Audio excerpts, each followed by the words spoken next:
اعوذ باللہ من الشیطان الرجیم بسم اللہ الرحمن الرحیم۔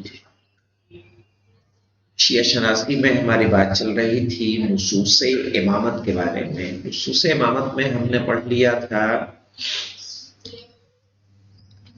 آئے ولایت، اور اس کے بعد ہم نے پڑھا آئے بلغ اور آئے اکمال۔ یہ تین آیتیں ہم نے پڑھی ہیں، اور اس کے بعد ہمارا نص امامت میں حدیث غدیر کے متعلق ہماری بات چل رہی ہے کہ من کنت مولا ہو، جس میں 2 نمبر ہم پڑھ چکے تھے۔ تیسرا نمبر ہے کہ من کنت مولا ہو کہنے سے پہلے پیغمبر اکرم صلی اللہ علیہ وسلم نے اپنی قریب الوقوع رحلت کی اطلاع دی، یعنی یہ حدیث بیان کرنے سے پہلے رسول نے اپنے انتقال کے بارے میں بتایا کہ میں اس دنیا سے اب جانے والا ہوں، میری رحلت قریب ہے، جس سے صاف ظاہر ہے کہ حضرت صلی اللہ علیہ وسلم اپنے بعد امت مسلمہ کی قیادت کے بارے میں فکر مند تھے اور چاہتے تھے کہ اس سلسلے میں مناسب فیصلہ فرما دیں۔ سمجھ میں آیا؟ جو قرینہ کیا بن رہا ہے؟ قرینہ بن رہا ہے کہ مولا کے معنی کیا ہے؟ کس کے ہیں؟ دوست کے۔ لو، مرنے کے بعد دوست کیا کام کرے گا؟ قیادت و رہبری کے۔ صحیح ہے، جب اپنے موت کی اطلاع دے رہے ہیں اور اس کے بعد من کنت مولا کے کو ارشاد فرما رہے ہیں، تو اس کا مطلب مولا سے وہ آپ کی مراد کیا ہے کہ اپنے بعد کسی قائد کی تلاش میں ہے جسے آپ معین کرنا چاہ رہے ہیں۔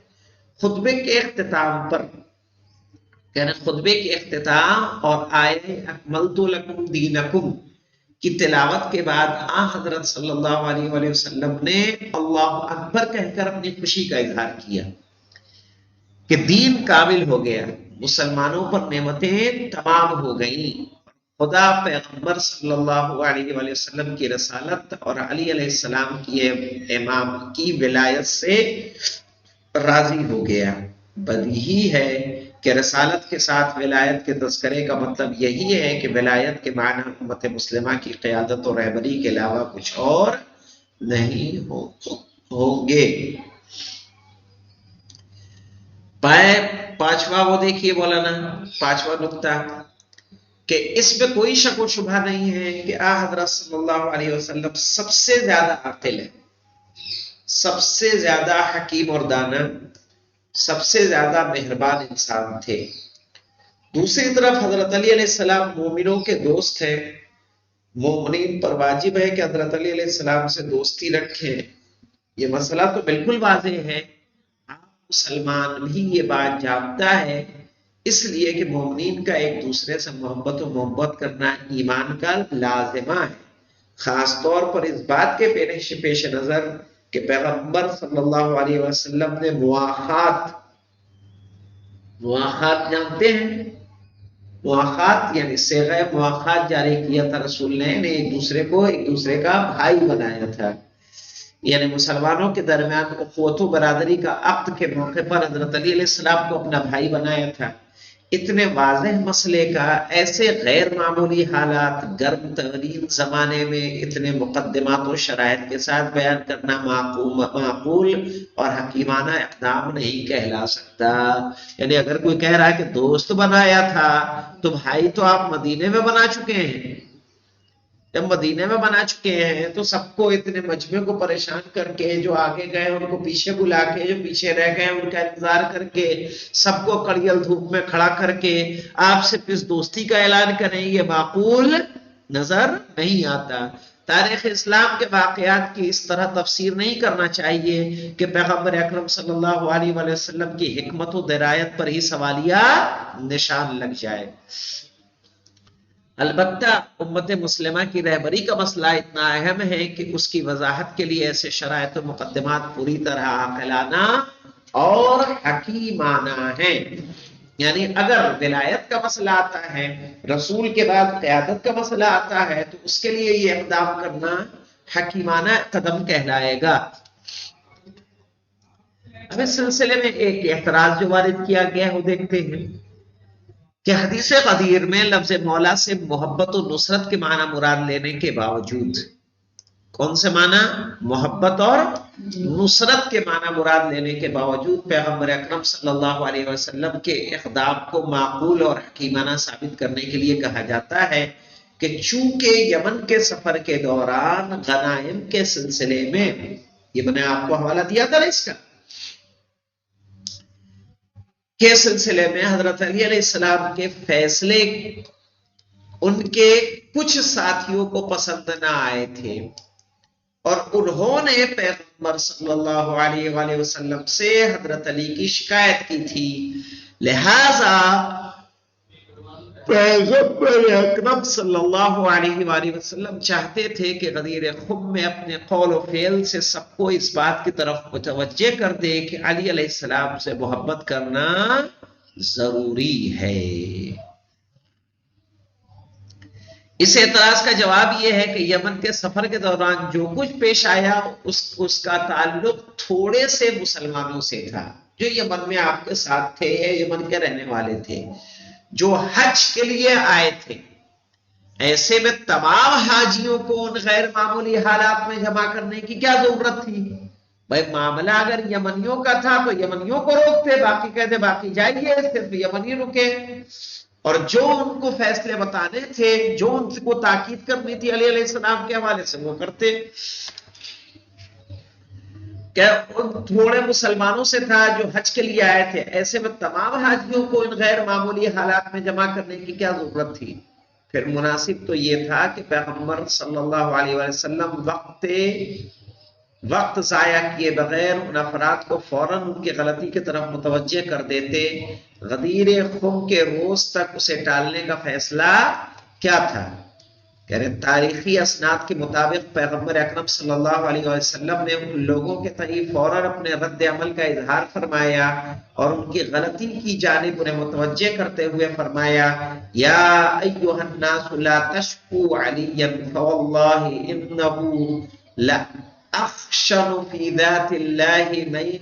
ذات اللہ من ان یشکی، کہ تمام باتوں سے قطع نظر اگر یہ فرضیہ درست ہو تب بھی اس سے صرف عقلی قرائن یا دلائل کا انکار ممکن ہے، نہ کہ لفظی قرائن و دلائل کا اس طرح یہ کہا جا سکتا ہے کہ غدیر خم میں پیغمبر صلی اللہ علیہ وسلم کے اقدام کا مقصد علی علیہ السلام کی امامت کا ابلاغ بھی تھا اور مسلمانوں کے لیے علی علیہ السلام کی نصرت و محبت کو ضروری قرار دینا بھی۔ یہ دونوں باتیں تو کہی جا سکتی ہیں، لیکن آپ کہے کہ صرف اس لیے جمع کیا تھا تو وہ معقول نظر نہیں آتا۔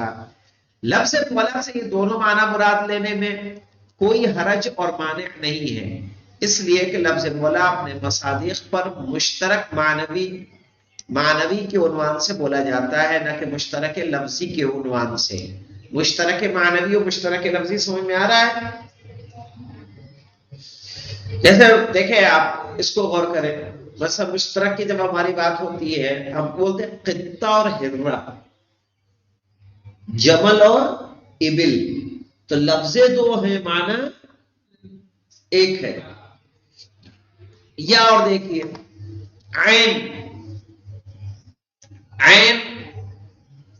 کو اگر ہم غور کریں گے تو عین کے معنی کیا ہوتے ہیں؟ آنکھ کے بھی ہوتے ہیں، جاسوس کے بھی ہوتے ہیں، گھٹنے کے بھی ہوتے ہیں اور چشمے کے بھی ہوتے ہیں۔ تو ایک اشتراک لفظی کیا کہہ رہے ہیں مولانا؟ کہ اس لیے کہ لفظ مولا اپنے مصادیق پر مشترک معنوی کے عنوان سے بولا جاتا ہے، نہ کہ مشترک لفظی کے عنوان سے، اسی وجہ سے اس سے ایسے معنی اولا اور احق ہونا مراد لیے جا سکتے ہیں جو تمام مصادیق کے لیے جامع ہو، اور اس لفظ کو ان تمام معانی پر منطبق کیا جا سکتا ہے جس پر انطباق کی صلاحیت ہو۔ البتہ یہ ثبوت اور واقعیت سے متعلق مرحلے کی گفتگو ہے، لیکن اس بات و دلالت کے مرحلے میں قرائن و شواہد درکار ہیں، اور فرض یہ ہے کہ قرائن موجود ہیں۔ اور پھر دوسرا دیکھیں، علی علیہ السلام کو اٹھانے کی کیا ضرورت تھی؟ اپنے ہاتھوں پر بلند کرنے کی کیا ضرورت تھی؟ اب اگر گزشتہ تمام مطالب سے صرف نظر کر لیا جائے اور کہا جائے کہ غدیر خم میں پیغمبر صلی اللہ علیہ وآلہ وسلم کے اقدام کا مقصد علی علیہ السلام سے محبت و نصرت کی ضرورت کو بیان کرنا تھا، تاکہ جن کے دلوں میں آپ علیہ السلام کی جانب سے قدورت یا کینہ پایا جاتا ہے وہ اپنی غلطی کی طرف متوجہ ہو جائیں اور علی علیہ السلام کی محبت و نصرت کو اپنے اوپر فرض و لازم سمجھیں۔ لیکن سوال یہ ہے کہ تمام مسلمانوں کے درمیان علی کی نصرت و محبت میں ایسی کیا خصوصیت تھی کہ اس کے لیے اتنا اہتمام کیا گیا؟ یہ بھی تو ہے بھائی، علی ہی کی مدد کے لیے کیوں کہا جا رہا ہے؟ کسی اور کی بھی مدد کے لیے کہا جائے؟ آخر مسلمان کیوں علی سے محبت کریں، ان کی مدد کریں، ان کی نصرت کہاں اور کیوں ضروری ہے؟ کیا اس بات کی دلیل نہیں ہے کہ پیغمبر صلی اللہ علیہ وسلم کے بعد حضرت علی علیہ السلام کو ایک خاص مقام و مرتبہ حاصل ہے، لہذا محبت کے ساتھ سب کو آپ کی نصرت کرنا چاہیے؟ کیا وہ مقام و مرتبہ امت مسلمہ کی قیادت و رہبری کے علاوہ کچھ اور ہو سکتا ہے؟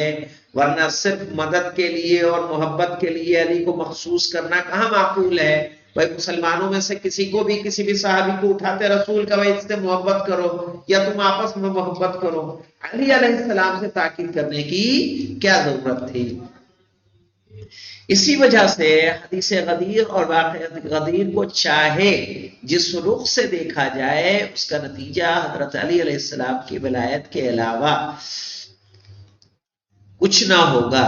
مسلمانوں کا حضرت علی علیہ السلام کی خدمت میں تہنیت پیش کرنا بھی اس بات کی تائید کرتا ہے، ورنہ مبارکباد پیش کرنے کی کیا ضرورت تھی؟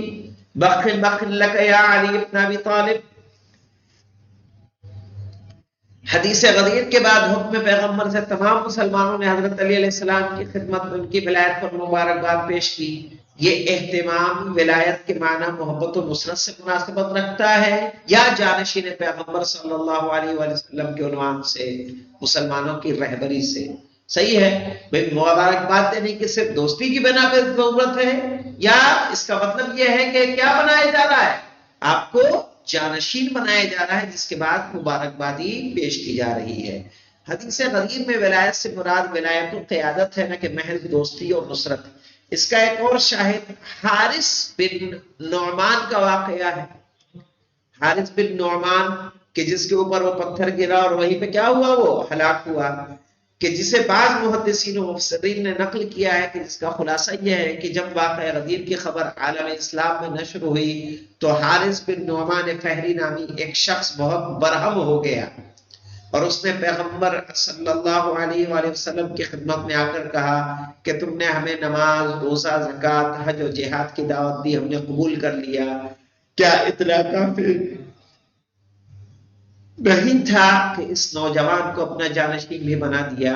یہ کام تم نے خدا کے حکم سے کیا ہے یا خود اپنا فیصلہ کیا ہے؟ پیغمبر نے فرمایا خدا کی قسم، یہ کام خدا کے حکم سے انجام دیا ہے۔ اس وقت حارث نے کہا خدایا، جو پیغمبر نے کہا اگر وہ حق ہے تو آسمان سے میرے اوپر پتھر نازل فرما۔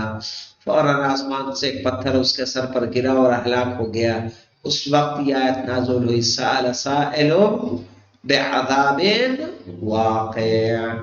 صحیح ہے، تو کتنے شواہد ہیں کہ اب دیکھیں حدیث غدیر سے تو انکار ممکن نہیں ہے، بس انہوں نے نصرت اور مدد کے معنی میں اسے لے کے اس امام کی منزلت کو گھٹانا چاہا ہے، جبکہ مبارکباد کے قرائن، رسول کا اپنے موت کی اطلاع دینا اور لوگوں کا مبارکباد دینا، اور نعمان بن فہری، حارث بن نعمان فہری نے جب آ کے رسول سے اس بات کی تاکید کی کہ اگر خدا کی طرف سے ہے تو ہم پر عذاب نازل ہو، تو وہیں پہ اس کے اوپر پتھر آتا ہے۔ یہ تمام باتیں صحیح ہے، دلیل بنتی ہیں کہ لفظ مولا سے مراد کیا ہے؟ قیادت ہے، رہبری ہے، سیادت ہے، سرداری ہے، نہ کہ نصرت و دوستی۔